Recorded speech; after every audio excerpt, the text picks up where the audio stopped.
Hello friends, welcome to simplified paramedical. आज का हमारा टॉपिक है एयरवे मैनेजमेंट इक्विपमेंट। तो हम इस वीडियो के अंदर समझेंगे कौन कौन से टाइप के एयरवे मैनेजमेंट इक्विपमेंट होते हैं और कौन कौन से कंडीशंस के अंदर हम उनका यूज करते हैं। और हम स्टार्ट करते हैं हमारे लर्निंग ऑब्जेक्टिव से, जिसके अंदर हम देखेंगे इंट्रोडक्शन ऑफ एयरवे मैनेजमेंट क्या होता है। देन हम देखेंगे टाइप्स ऑफ एयरवे मैनेजमेंट, कौन कौन से टाइप्स के एयरवे मैनेजमेंट इक्विपमेंट होते हैं वो देखेंगे। देन हम इसके क्लासिफिकेशन को भी देखेंगे। फिर हम देखेंगे मास्क एंड एयरवेज कौन कौन से टाइप्स के होते हैं और कैसे कहाँ पे हम उनका यूज करते हैं। देन उसके बाद में एम्बो बैग रिससिटेशन, एम्बो बैग कैसे काम करता है उसके मैकेनिज्म को समझेंगे। देन सुप्राग्लोटिस एयरवे डिवाइसेस, कौन कौन से ऐसे डिवाइस होंगे जिसको हम ग्लोटिस के ऊपर प्लेस करते हैं और वो किस तरीके से काम करते हैं इसको हम समझेंगे। देन हम देखेंगे इंफ्राग्लोटिस एयरवे डिवाइसेस, ऐसे डिवाइसेस जिनको हम ग्लोटिस से नीचे प्लेस करते हैं और कौन कौन से टाइप के होते हैं और कैसे वो काम करते हैं इसको भी समझेंगे। देन हम देखेंगे लैरिंगोस्कोप्स, तो लैरिंगोस्कोप्स कैसे काम करते हैं और कितने टाइप्स के होते हैं इसको हम समझेंगे। देन हम देखेंगे additional tools in difficult intubation, तो डिफिकल्ट इंट्यूबेशन के टाइम पे कुछ एडिशनल टूल्स का हम यूज करेंगे इंट्यूबेट करने के लिए पेशेंट को। तो हम स्टार्ट करते हैं सबसे पहले इंट्रोडक्शन टू एयरवे मैनेजमेंट। तो इसके इंट्रोडक्शन को देखते हैं। एयरवे मैनेजमेंट होता क्या है। तो एयरवे मैनेजमेंट हम पेशेंट के एयरवे को ओपन रखने का और क्लियर रखने का काम करते हैं ताकि पेशेंट जो है वो ब्रीदिंग कर पाए इजीली। देन उसके बाद में इसका यूज हम इमरजेंसी कंडीशंस में और सर्जरीज को परफॉर्म करने में इसका यूज करते हैं ताकि ड्यूरिंग सर्जरी और इमरजेंसी के टाइम पे पेशेंट की ब्रीदिंग के अंदर कोई भी प्रॉब्लम ना आए।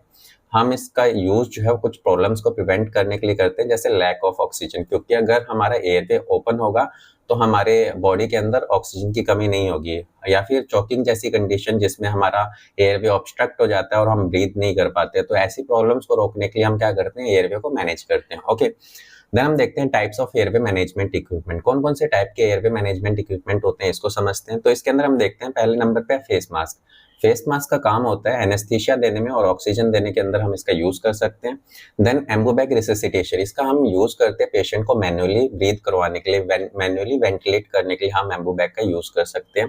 देन हम देखते हैं एयरवेज। एयरवेज का काम होता है हमारे एयरवे को ब्लॉक होने से रोकने के लिए, ठीक है। तो हम कि कोई ऐसी कंडीशन जिसमें हमारा एयरवे ब्लॉक हो सकता है तो उस कंडीशन में हम एयरवेज का यूज कर सकते हैं। देन हम देखेंगे सुप्राग्लोटिस एयरवे डिवाइसेस, ऐसे डिवाइसेस जिनको हम वोकल कॉर्ड के ऊपर प्लेस करते हैं पेशेंट को वेंटिलेट करने के लिए। देन हम देखेंगे इंफ्राग्लोटिस एयरवे डिवाइसेस, ऐसे डिवाइसेस जिनको हम वोकल कॉर्ड के नीचे प्लेस करते हैं पेशेंट को वेंटिलेट करने के लिए। ओके, देन हम देखेंगे लैरिंगोस्कोप्स। हम वोकल कॉर्ड को देखने के लिए लैरिंगोस्कोप का यूज करते हैं और उनके टाइप्स को भी हम देखेंगे।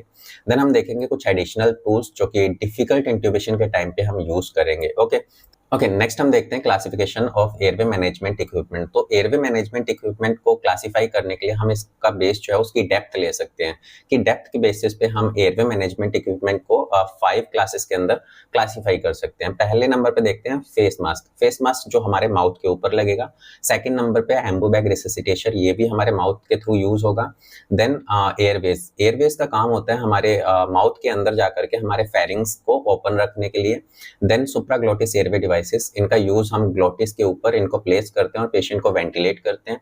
देन इंफ्राग्लोटिस एयरवे डिवाइसेस, इनको हम ग्लोटिस के नीचे तक लेके जाते हैं हमारे ट्रेकिया के अंदर, देन पेशेंट को वेंटिलेट करते हैं। ओके, अब हम फेस मास्क की बात करें तो इसके अंदर हमारे पास में अलग अलग टाइप के फेस मास्क होते हैं। पहले नंबर पे एनेस्थीसिया मास्क, सेकंड नंबर पे है ऑक्सीजन डिलीवरी मास्क और थर्ड नंबर पे है non invasive ventilation mask. Non invasive ventilation mask के अंदर हम पेशेंट को वेंटिलेट करने के लिए, हम पेशेंट को ब्रीथ करवाने के लिए नॉन इन्वेसिव मेथड का यूज कर सकते हैं और उसके लिए स्पेशल टाइप के मास्क की जरूरत होती है जिनको हम नॉन इन्वेसिव वेंटिलेशन मास्क बोलते हैं। Okay, Ambu bag. Ambu bag को हम आर्टिफिशियल मैनुअल ब्रीदिंग यूनिट बोलते हैं। Then airways. एयरवेज के अंदर हमारे पास में 2 टाइप के हो सकते हैं, oral airway and nasal airway. Supraglottis airway devices, इसके अंदर हमारे पास में है लैरिंजियल मास्क एयरवे, क्योंकि ये लैरिंग्स को कवर करने का काम करते हैं। ओके, देन हमारे पास में इंफ्राग्लोटिस एयरवे डिवाइसेस, इसके अंदर हमारा एंडोट्रेकियल ट्यूब्स होती हैं जो ट्रेकिया के अंदर रहते हैं और ग्लोटिस के नीचे रहती हैं। देन ट्रेकोस्टमी ट्यूब, ये भी हमारे ट्रेकिया के नीचे रहती है ना, हमारे ग्लोटिस के नीचे रहती है ट्रेकिया के अंदर। तो इसी वजह से इनको क्या बोलते हैं, हम इंफ्राग्लोटिस डिवाइसेस बोलते हैं। ओके, अब देखें एनेस्थीसिया मास्क के अंदर हमारे पास में अलग अलग टाइप के एनेस्थीसिया मास्क होते हैं, standard anaesthesia mask and paediatric anaesthesia mask. अगर हम ऑक्सीजन डिलीवरी मास्क की बात करें तो इसके अंदर सिंपल ऑक्सीजन मास्क हो सकता है या फिर वेंचुरी मास्क हो सकते हैं। नॉन इन्वेसिव वेंटिलेशन मास्क के अंदर हमारे पास में सीपैप मास्क हो सकते हैं और बाईपैप मास्क हो सकते हैं। ओके, तो ये हमारे कुछ कॉमन टाइप्स के फेस मास्क हैं। अब हम एम्बूबैग की बात करते हैं, तो एम्बूबैग को हम आर्टिफिशियल मैनुअल ब्रीदिंग यूनिट बोलते हैं, इसको हम डिटेल में समझेंगे आगे। देन ओरल एयरवेज के अंदर हमारे पास में गुडल एयरवे और नेजल एयरवेज के अंदर नेजल एयरवे ट्यूब्स होती हैं। देन लैरिंजल मास्क एयरवे के अंदर हमारे पास में 3 टाइप्स की एलएमएस होती हैं। पहला है क्लासिकल एलएमए या फिर classic LMA, ProSeal LMA and third number पे हमारे पास में आई जेल। अब हम एंडोट्रेकियल ट्यूब्स की बात करें तो हमारे पास में अलग अलग टाइप की एंडोट्रेकियल ट्यूब्स होती है। पहला है कर्व्ड एंडोट्रेकियल ट्यूब्स, दूसरा है अनकर्व्ड एंडोट्रेकियल ट्यूब एंड थर्ड है रेनफोर्स्ड या फिर आर्मर्ड एंडोट्रेकियल ट्यूब्स बोलते हैं इसको। देन फोर्थ नंबर पे हमारे पास में double lumen endotracheal tubes. Okay, then अगर हम ट्रिकोस्टमी ट्यूब्स की बात करें तो ये भी हमारे पास में अलग अलग टाइप्स की होती हैं। तो इसके अंदर हमारे पास में है standard tracheostomy tube, second number पे है fenestrated tracheostomy tube and last में हमारे पास में एडजस्टेबल फ्लेंज ट्रिकोस्टमी ट्यूब। तो ये अलग अलग टाइप की ट्रिकोस्टमी ट्यूब हो सकती हैं। तो ये सारे के सारे एयरवे को मैनेज करने वाले इक्विपमेंट हैं जो कि अलग अलग कंडीशन में पेशेंट के एयरवे को ओपन रखने का या फिर क्लियर रखने का काम करते हैं ताकि हम पेशेंट को वेंटिलेट कर पाए। ओके, तो हम क्या करते हैं, इन सभी इक्विपमेंट को हम एक एक करके देखते हैं, इनका कैसे यूज होता है, कितने टाइप के होते हैं और कौन कौन सी कंडीशन में हम इनका यूज करते हैं। ओके, तो हम स्टार्ट करते हैं हमारे फेस मास्क से। तो फेस मास्क के अंदर हमारे पास में सबसे पहले नंबर पे था एनेस्थीसिया मास्क। तो एनेस्थीसिया मास्क का पर्पस क्या होता है, सर्जरी के टाइम पे पेशेंट को ऑक्सीजन डिलीवर करने के लिए, पेशेंट को वेंटिलेट करने के लिए हम इसका यूज करते हैं या फिर एनेस्थेटिक गैसेस को डिलीवर करने के लिए इसका यूज करते हैं। एनेस्थीसिया मास्क के अंदर हमारे पास में अलग अलग टाइप के एनेस्थीसिया मास्क आ सकते हैं। पहले नंबर पे स्टैंडर्ड एनेस्थीसिया मास्क जो कि आपको इस तरीके से दिखाई देंगे।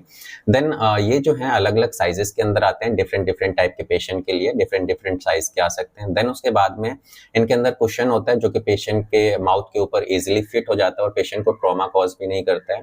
थर्ड नंबर पे है सर्जरीज रिक्वायरिंग एनेस्थीसिया। तो वो सर्जरीज जिसके अंदर एनेस्थीसिया रिक्वायर होती है वहां पे हम एनेस्थीसिया मास्क का यूज करते हैं और ये ट्रांसपेरेंट होते हैं जिसकी वजह से हम जो एस्पिरेशन होता है अगर पेशेंट को तो वो भी विजुअलाइज हो सकता है ट्रांसपेरेंट एनेस्थीसिया मास्क की वजह से। देन हम बात करते हैं paediatric anaesthesia mask. Paediatric anaesthesia mask को स्पेशली डिजाइन करते हैं चिल्ड्रंस के अंदर पेशेंट को एनेस्थीसिया डिलीवर करने के लिए। देन ये भी जो है वो अलग अलग साइजेस के अंदर आपको मिल जाएंगे। Okay, then often made with soft material.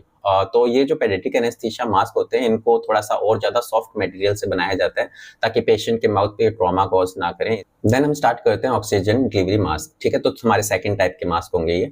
Then इनका पर्पस क्या होता है, high concentration of oxygen to patient. Patient को हाई कंसंट्रेशन पे ऑक्सीजन डिलीवर करने का काम ऑक्सीजन डिलीवरी मास्क करेंगे। इनके अंदर अलग अलग टाइप के होते हैं। पहला है सिंपल ऑक्सीजन मास्क जो आपको कुछ इस तरीके से दिखाई देगा। तो ये जो है वो माउथ और नोज को कवर करता है। देन इसके दोनों साइड्स में क्या होते हैं, कुछ होल्स होते हैं जो कि एक्सहेल एयर होती है, जो कार्बन डाइऑक्साइड वाली जो एयर होती है उसको बाहर निकालने का काम करती है। तो ये सिंपल ऑक्सीजन मास्क के अंदर साइड में क्या होते हैं, दो पोर्ट होते हैं जिसके थ्रू जो एक्सहेल्ड गैस है वो बाहर निकल जाती है। देन ये जो है 35 से लेकर के 55 ऑक्सीजन कंसंट्रेशन को डिलीवर कर सकते हैं पेशेंट के अंदर और ये डिपेंड भी करता है उनकी फ्लो रेट के ऊपर और पेशेंट के ब्रीदिंग पैटर्न के ऊपर भी। ओके, नेक्स्ट हम देखते हैं वेंचुरी मास्क। वेंचुरी मास्क के अंदर देखते हैं हम, इसके अंदर एयर एंटेनमेंट पोर्ट होते हैं जो कि एडजस्ट हो सकते हैं। तो इसके अंदर अलग अलग टाइप के ये एंटेनमेंट पोर्ट होते हैं इनके अडेप्टर्स के अंदर। ओके, अब देखो इनके जो अडेप्टर्स होते हैं वो अलग अलग कलर कोडेड होते हैं और ये जो अलग अलग टाइप के अडेप्टर होते हैं वो अलग अलग कंसंट्रेशन को डिलीवर करने के लिए रोल प्ले करते हैं। ओके, देन ये उन पेशेंट के अंदर यूज करते हैं जिनके अंदर स्पेसिफिक ऑक्सीजन कंसंट्रेशन की रिक्वायरमेंट होती है। अगर मान लो किसी पेशेंट को 75% ऑक्सीजन की रिक्वायरमेंट है तो उसमें एक स्पेसिफिक टाइप का वेंचुरी मास्क यूज करेंगे जो कि उसको 75% ऑक्सीजन ही डिलीवर करे। ओके, देन हम देखते हैं नॉन इन्वेसिव वेंटिलेशन मास्क। ऐसे मास्क जिसके अंदर हम पेशेंट को वेंटिलेट करने के लिए मास्क का यूज करें, पेशेंट के अंदर कोई भी इन्वेसिव प्रोसीजर करने की जरूरत ना पड़े। ओके, तो इसके अंदर हमारे पास में used in non invasive ventilation therapies. ठीक है, तो इसके अंदर हम सीपैप और बाईपैप का यूज करते हैं। तो इसके अंदर देखते हैं हमारे पास में टाइप्स। पहला है सीपैप। सीपैप को हम बोलते हैं कॉन्टिन्यूअस पॉजिटिव एयरवे प्रेशर। तो ये क्या काम करता है, कॉन्टिन्यूअसली पेशेंट को ब्रीथ करवाने के लिए एयरवे का प्रेशर बनाए रखता है। ओके, तो इसके अंदर देखो provide constant flow of air pressure to keep the patient airway open. ये क्या करता है, कांस्टेंट प्रेशर बना करके रखता है पेशेंट को ब्रीथ करवाने के लिए। ये इस टाइप का जो मास्क होता है या फिर इस टाइप का जो ऑक्सीजन डिलीवरी डिवाइस होता है उसके अंदर ये नहीं देखा जाता है कि पेशेंट जो है कितना एक्सहेल कर रहा है कितना इनहेल कर रहा है। इसका काम होता है कंटिन्यूअसली पेशेंट को ऑक्सीजन डिलीवरी करना। ओके, देन उसके बाद में इसका यूज हम कहाँ पे करते हैं, स्लीप अपनिया के अंदर करते हैं, हार्ट फेलियर किस हार्ट फेलियर जैसी कंडीशन में करेंगे, और पोस्ट सर्जिकल रेस्पिरेटरी सपोर्ट, और सर्जरी के बाद में पेशेंट की रेस्पिरेशन को सपोर्ट करने के लिए भी हम इसका यूज कर सकते हैं।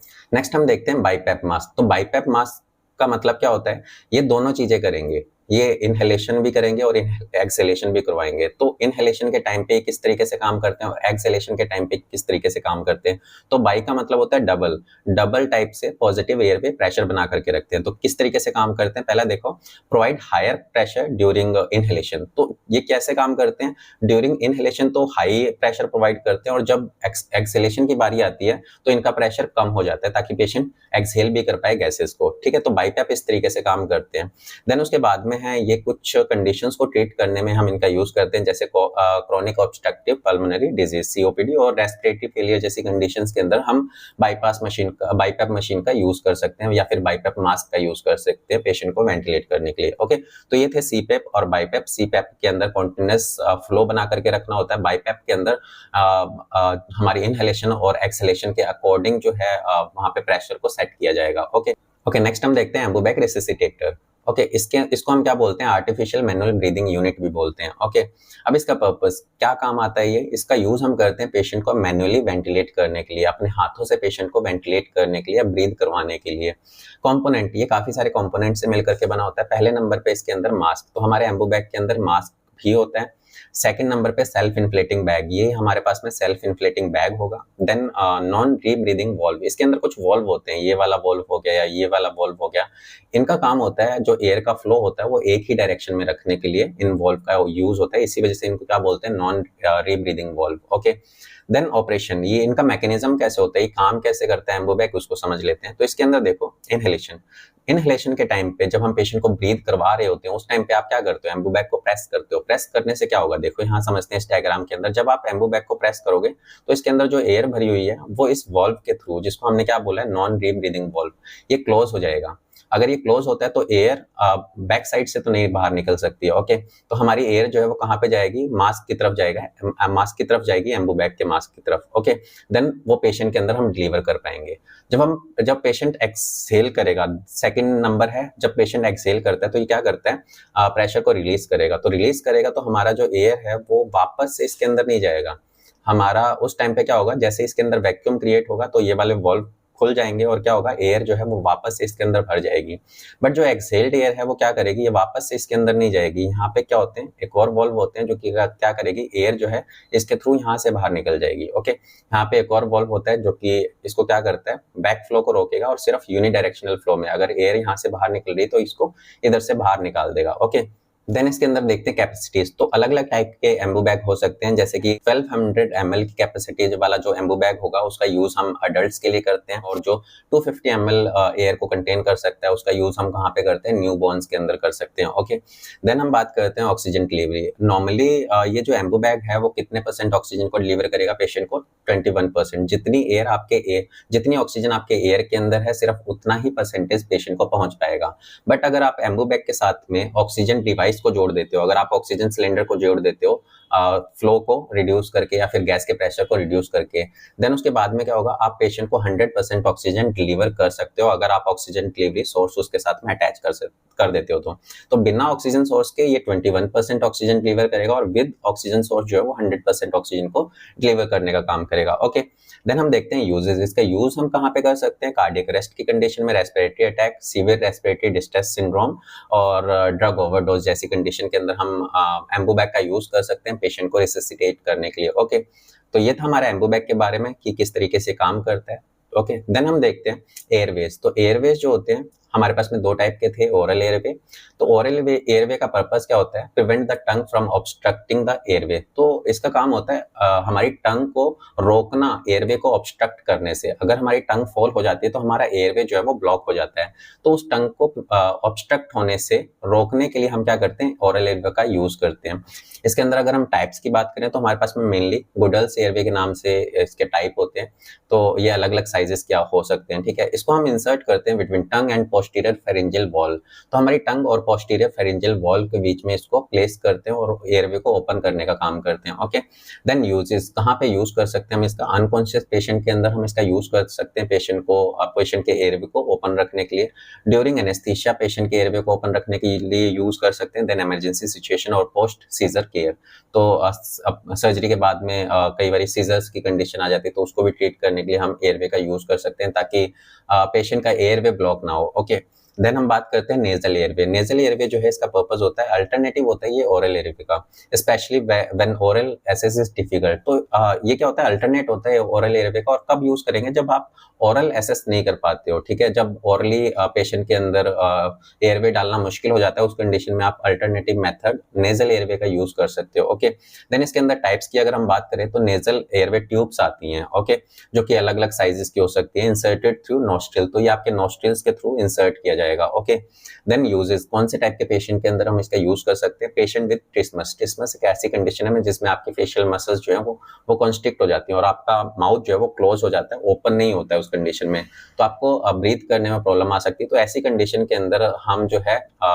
नेजल एयरवे का यूज करेंगे, जो कि नोस्ट्रिल्स के थ्रू हम एयरवे डालेंगे और पेशेंट के एयरवे को क्लियर करने का काम करेंगे या फिर ओपन करने का काम करेंगे। Okay, then post surgery when oral airways are contraindicated, तो ऐसी कंडीशन जिसमें ओरल एयरवे कॉन्ट्राइंडिकेटेड होते हैं, जैसे कुछ डेंटल सर्जरीज होंगी, वहां पे आप ओरल एयरवे नहीं डाल सकते, तो उस कंडीशन के अंदर आप नेजल एयरवे का यूज कर सकते हो। देन कॉन्शियस सेडेशन, पेशेंट को कॉन्शियस सेडेशन प्रोवाइड करने के लिए भी हम नेजल एयरवे का यूज कर सकते हैं। कॉन्शियस सेडेशन एक ऐसी कंडीशन है कि हम पेशेंट को रिलैक्स करने का काम करते हैं, बट पेशेंट को बेहोश नहीं करते हैं, ठीक है, पेशेंट होश में रहेगा बट वो रिलैक्स कंडीशन में रहेगा, वो ज्यादा एक्टिविटीज नहीं कर पाएगा। ओके, जिसकी वजह से हम कोई भी प्रोसीजर जो है वो पेशेंट के ऊपर इजीली परफॉर्म कर पाते हैं। ओके, नेक्स्ट हम बात करते हैं सुप्राग्लोटिस एयरवे डिवाइसेस, जिनको हम एसएडीज भी बोलते हैं।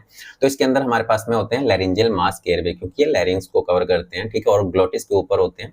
देन इसके अंदर देखो इनका पर्पस क्या होता है, position above the glottis for ventilation. और इन जो सुप्राग्लोटिस एयरवे डिवाइसेस होते हैं या फिर एलएमएस होते हैं, इनको हम ग्लोटिस के ऊपर प्लेस करते हैं पेशेंट को वेंटिलेट करने के लिए। ओके, इसकी अगर टाइप्स की बात करें तो इसके अंदर सबसे पहले क्लासिक एलएमए। क्लासिक एलएमए, एक एलएमए की ओरिजिनल डिजाइन जो होती है वो कुछ इस तरीके से होती है। सारे के सारे एलएमए जो है वो आपको कुछ इसी डिजाइन में दिखाई देंगे, ये ओरिजिनल डिजाइन है एक एलएमए की। और इसका यूज हम करते हैं रूटीन एयरवे मैनेजमेंट के लिए, मतलब मोस्ट कॉमनली इसका हम यूज कर सकते हैं एयरवे को मैनेज करने के लिए।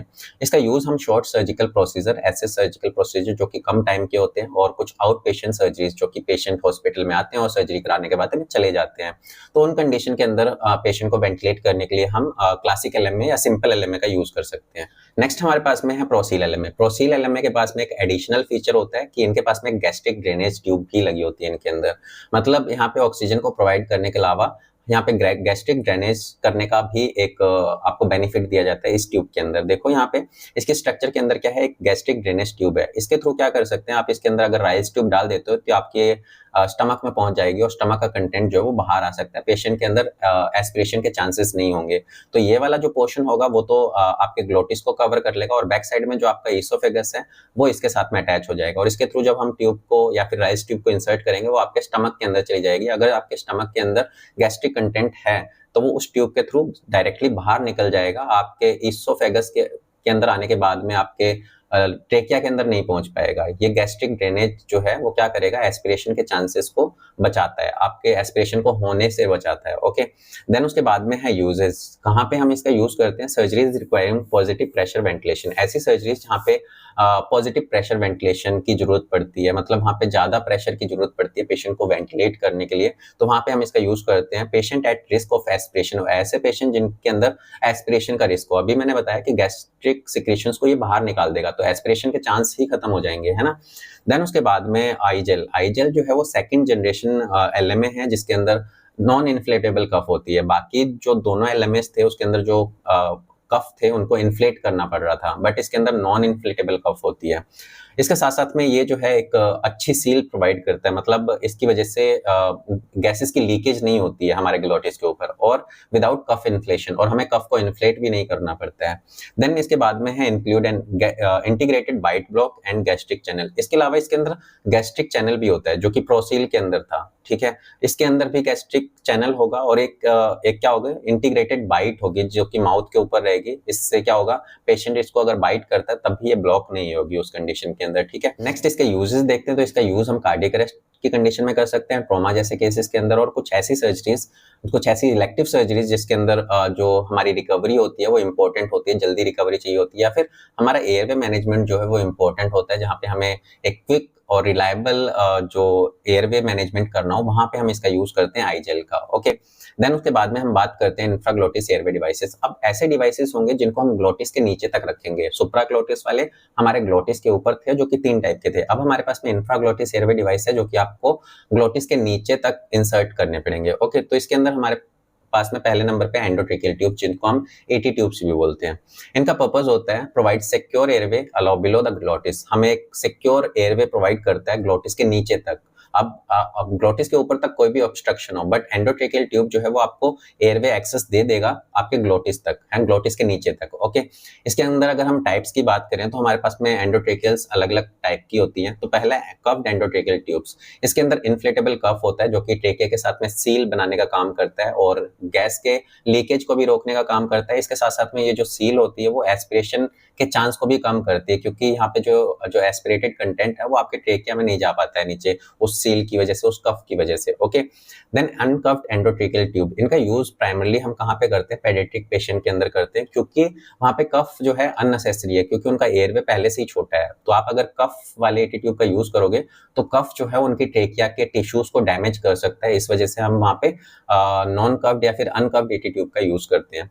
देन हम बात करते हैं रेनफोर्स्ड या फिर आर्मर्ड एंडोट्रेकियल ट्यूब। ये भी कुछ स्पेशल टाइप की एंडोट्रेकियल ट्यूब होती है जिसके अंदर इसका जो मटेरियल होता है उसके अंदर हम एक मेटल की वायर को जो है ऐड कर देते हैं इसके अंदर, जिसकी वजह से ये क्या नहीं हो पाती है, ये किंक नहीं हो पाती है या फिर ये ब्लॉक नहीं हो सकती है, क्योंकि अगर आप इसको ब्लॉक करोगे तो इसकी वायर जो है उसको ओपन रखने का काम करेंगे। तो इसका यूज जो है वो हम ऐसे पेशेंट के अंदर करेंगे जहाँ पे पेशेंट की स्पाइन से रिलेटेड सर्जरी परफॉर्म हो रही हो और पेशेंट को हमें उल्टा लिटाना पड़ रहा हो। तो अगर हम पेशेंट को उल्टा लिटाएंगे तो उसके ट्यूब के मुड़ने के चांसेस ज्यादा होंगे और जिसकी वजह से एयरवे ऑब्स्ट्रक्ट हो सकती है। तो ऐसी कंडीशन में हम आर्मर्ड एटी ट्यूब का यूज करते हैं, क्योंकि ये इसके अंदर एक मेटल की वायर होती है जो कि उसको मोड़ने से बचाएगी और इसको किंक होने से बचाएगी, जिसकी वजह से एयरवे ऑब्स्ट्रक्शन नहीं होगा और पेशेंट जो है वो इजीली ब्रीथ कर पाएगा इसके अंदर, ठीक है। देन उसके बाद में हमारे पास में डबल ल्यूमेन एंडोट्रेकियल ट्यूब्स। इसका यूज हम करते हैं आइसोलेटेड लंग्स को ब्रीथ करवाने के लिए, वेंटिलेट करवाने के लिए। इंडिपेंडेंट लंग वेंटिलेशन कर सकते हैं, मतलब हमारे जो बाकी के एटी ट्यूब हैं अगर वो हम ट्रेकिया के अंदर इंसर्ट करते हैं तो वो दोनों लंग को वेंटिलेट करवाएंगे, बट हमारा डबल ल्यूमन जो एंडोट्रेकियल ट्यूब है वो आइसोलेटेड लंग को भी वेंटिलेट करवा सकता है, मतलब एक टाइम पे एक लंग को ही वेंटिलेट करवाएगा, दूसरा लंग जो है वो काम नहीं करेगा। तो इसका यूज हम कहाँ पे करेंगे, इसका यूज हम कुछ स्पेशल टाइप की सर्जरीज के अंदर कर सकते हैं, जैसे थोरेसिक से रिलेटेड सर्जरीज हो गई, या फिर हम एक ऐसी कंडीशन की बात करें जिसके अंदर हमारा ईसोफेगस के अंदर ट्यूमर हो जाता है। तो ईसोफेगस के ट्यूमर के रिमूवल के टाइम पे भी हमें क्या करना पड़ता है, एक लंग के ऊपर सर्जरी परफॉर्म करनी पड़ती है, जिसके थ्रू हम यहाँ पे इंसिजन देंगे और हमारे एक लंग को डिफ्लेट करेंगे। देन हम ईसोफेगस को के अंदर से ट्यूमर को रिमूव करने के बाद में देन वापस से उस लंग को वर्किंग कंडीशन में ले आते हैं। तो ऐसी सर्जरीज जहाँ पे आपको एक लंग के ऊपर काम करना पड़े तो वहां पे आपको जो है डबल ल्यूमेन एंडोट्रेकियल ट्यूब की जो है वो जरूरत पड़ सकती है, ओके। देन हम बात करते हैं ट्रेकोस्टमी ट्यूब। ट्रेकोस्टमी ट्यूब जो है इसका पर्पस क्या होता है, लॉन्ग टर्म एयरवे मैनेजमेंट। तो ऐसे पेशेंट जिनके अंदर काफी लंबे टाइम तक आपको एयरवे को मैनेज करने की जरूरत पड़ रही है तो आप वहां पे ट्रेकोस्टमी ट्यूब का यूज कर सकते हो, क्योंकि अगर आप बाकी के ट्यूब्स का यूज करोगे तो वो आपको इरिटेट कर सकती है काफी टाइम तक, आपके माउथ में हो सकती है, वो आपके नोज के थ्रू हो सकती है, आपके एयरवे के अंदर इरिटेशंस हो सकती हैं, बहुत सारी सिक्रीशंस हो सकती हैं जिसकी वजह से और ज्यादा इन्फेक्शन होने के चांसेस बढ़ सकते हैं। तो ऐसे जब लॉन्ग टर्म एयरवे को मैनेज करना तो वहां पे ट्रेकोस्टमी ट्यूब जो है वो एक बेटर ऑप्शन हो सकता है। देन अगर हम इसके टाइप्स की बात करें तो इसके अंदर हमारे पास में स्टैंडर्ड ट्रेकोस्टमी ट्यूब, ये विद और विदाउट कफ हो सकते हैं या फिर अलग अलग साइजेस के हो सकते हैं। इनका काम क्या होता है, ट्रेकोस्टमी को ओपन रखने का, जिसकी वजह से हम पेशेंट को ब्रीथ करवा सकते हैं, वेंटिलेट करवा सकते हैं। देन सेकंड नंबर पे हमारे पास में फेनेस्ट्रेटेड ट्रेकोस्टमी ट्यूब। फेनेस्ट्रेटेड का मतलब होता है यहाँ पे छोटे छोटे होल्स होते हैं ना, ये आपको दिख रहे होंगे इसके अंदर, और ये जो होल्स होते हैं, ये जो फेनेस्ट्रेशन होती है इसकी वजह से पेशेंट जो है ट्रेकोस्टमी की कंडीशन में भी बोल बोल सकता है। अगर आप स्टैंडर्ड ट्रेकोस्टमी की बात करें तो वहाँ पे कोई भी होल्स नहीं होते हैं इस तरीके से, तो आप ट्रेकोस्टमी होने के बाद में बोल नहीं पाओगे। अगर आपको बोलना है तो आप फेनेस्ट्रेटेड ट्रेकोस्टमी ट्यूब का यूज कर सकते हो। ओके, देन उसके बाद में है एडजस्टेबल फ्लेंज ट्रेकोस्टमी ट्यूब। इनका यूज होता है, इनके अंदर क्या होता है, फ्लेंज जो होते हैं वो कस्टमाइज कर सकते हैं उनको, हम नेक की पोजीशन के अकॉर्डिंग इसको कस्टमाइज कर सकते हैं ताकि पेशेंट को कंफर्ट रहे, पेशेंट को इरिटेशंस कॉज ना हो इस ट्रेकोस्टमी ट्यूब की वजह से। तो वहाँ पे आप इस टाइप के ट्रेकोस्टमी ट्यूब का यूज कर सकते हो। अल्टरनेटिव इंट्यूबेशन, हमारे ट्रेकोस्टमी ट्यूब या फिर एंडोट्रेकियल ट्यूब के अलावा एक हमारे पास में अल्टरनेटिव मेथड होता है, तो हम उसका भी यूज कर सकते हैं। वो कौन सा है, हमारा नेजल इंट्यूबेशन। तो हम नोज के थ्रू भी एंडोट्रेकियल ट्यूब जो है वो डाल सकते हैं। इसका पर्पस क्या होता है, when oral access is difficult, जब आपको ओरली पेशेंट के एयरवे को एसेस करना मुश्किल हो जाता है तो उस कंडीशन में आप नेजल इंट्यूबेशन कर सकते हो। प्रोसीजर, इसके अंदर हम क्या करते हैं, जो एंडोट्रेकियल ट्यूब होती है, नॉन कर्व्ड एंडोट्रेकियल ट्यूब जो होती है वो हम नोज के थ्रू पास आउट करते हैं और देन उसके बाद में उसको ट्रेकिया के अंदर पहुंचा देते हैं। तो इस तरीके से हम नेजल इंट्यूबेशन करते हैं। ठीक है, तो एक अल्टरनेटिव मेथड होगा ट्रेकोस्टमी ट्यूब या फिर हमारे एंडोट्रेकियल इंट्यूबेशन के लिए। ओके, नेक्स्ट हम देखते हैं लैरिंगोस्कोप। तो लैरिंगोस्कोप के अंदर हम देखते हैं इसके पर्पस को, क्या यूज होता है इसका। तो इसका यूज होता है ग्लोटिस को विजुअलाइज करना इंट्यूबेशन के लिए। तो सिर्फ इंट्यूबेशन के लिए नहीं, अगर आपको फेरिंग्स को विजुअलाइज करना है किसी भी अदर कंडीशन के लिए तो आप लैरिंगोस्कोप का यूज कर सकते हो। ओके, अगर हम इसके टाइप्स की बात करें तो हमारे पास में अलग अलग टाइप के लैरिंगोस्कोप होते हैं। तो इसके अंदर फर्स्ट टाइप जो है वो हमारे पास में डायरेक्ट रिजिड एंडोस्कोप। तो ये इस टाइप का एंडोस्कोप होगा जिसके अंदर हम इसका यूज करके डायरेक्टली ग्लोटिस को विजुअलाइज करते हैं लैरिंगोस्कोप की हेल्प से। ओके, तो इसके अंदर हमारे पास में अलग अलग टाइप के लैरिंगोस्कोप होते हैं रिजिड वाले के अंदर, जिसमें हमें डायरेक्टली विजुअलाइज करना पड़ रहा है। तो इसके अंदर पहला है मैकिंटोश। तो इसके अंदर क्या होते हैं, कर्व्ड ब्लेड होते हैं जो कि अलग अलग साइजेस के होते हैं। चिल्ड्रंस के अंदर, चिल्ड्रंस के लिए भी अलग साइज के होते हैं और एडल्ट्स के लिए भी होते हैं।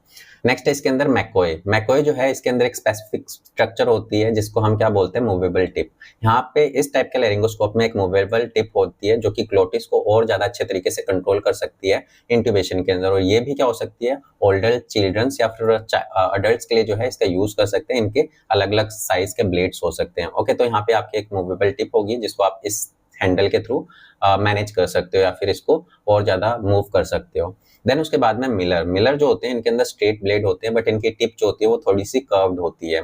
इनका यूज हम जो है वो 1 ईयर ओल्ड इन्फेंट्स के लिए कर सकते हैं। ठीक है, देन उसके बाद में ऑक्सफोर्ड इन्फेंट ब्लेड, ये जो है इनका यूज हम करते हैं 1 साल के जो बच्चे होते हैं वहां पे हम इनका यूज कर सकते हैं उन इन्फेंट्स के अंदर। तो यहाँ पे भी क्या होती है, स्ट्रेट ब्लेड होती है बट इनकी एजेस जो होती है वो थोड़ी सी स्मूथ होती हैं।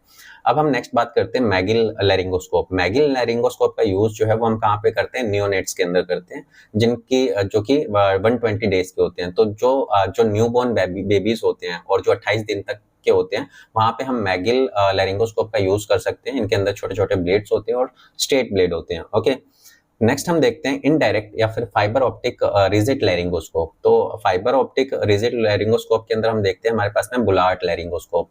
तो क्यों अब इसको फाइबर ऑप्टिक क्यों बोला गया है, क्योंकि इसके अंदर विजुअलाइज करने के लिए हम डायरेक्टली विजुअलाइज नहीं करेंगे जो कि हम रिजिड वाले में कर रहे थे। हम इसको विजुअलाइज करने के लिए इसकी स्पेशल स्ट्रक्चर का यूज करेंगे जो कि फाइबर ऑप्टिक होगी। इसके अंदर से हम डायरेक्ट विजुअलाइज कर सकते हैं इनडायरेक्टली ग्लोटिस को। ओके, तो इसके अंदर बुलार्ड लैरिंगोस्कोप होता है, कॉमनली इनडायरेक्ट टाइप का होता है। ओके, देन उसके बाद में है video laryngoscope, provide a video feed of glottis. इसमें क्या होता है, हम डायरेक्टली ग्लोटिस को है जो है विजुअलाइज कर सकते हैं बाहर से ही। ओके, तो इसी वजह से इसको हम क्या बोलते हैं, वीडियो लैरिंगोस्कोप बोलते हैं, क्योंकि इसके ब्लेड में कैमरा लगा होता है जिसकी हेल्प से आपको जो इंटरनल स्ट्रक्चर है वो लैरिंगोस्कोप में आपको दिखाई देगी। ओके, देन ब्रोंकोस्कोप जो है वो गोल्ड स्टैंडर्ड माना जाता है डिफिकल्ट इंट्यूबेशन के लिए। अगर आप किसी भी मेथड से इंट्यूबेट नहीं कर पा रहे हो पेशेंट को तो वहां पे आपको एट द एंड जो है वो ब्रोंकोस्कोप का यूज कर सकते हो। ये लेस ट्रॉमेटिक होता है and usable on awake patient, और इसका यूज हम जो है वो अवेक पेशेंट के अंदर भी कर सकते हैं। ओके, तो ये थे हमारे पास में लैरिंगोस्कोप, अलग अलग टाइप के और अलग अलग टाइप के पेशेंट के अंदर यूज कर सकते हैं। अलग अलग टाइप के ब्लेड्स होते हैं, अलग अलग नंबर के होते हैं। देन उसके बाद में हम देखते हैं additional tools in difficult intubation. तो कुछ और टूल्स होते हैं, जब भी आप इंट्यूबेट करते हो तो पेशेंट जो है वो इंट्यूबेट नहीं हो पाता है, कुछ डिफिकल्टीज आ जाती है, तो उसको मैनेज करने के लिए हमारे पास में एडिशनल टूल्स होते हैं।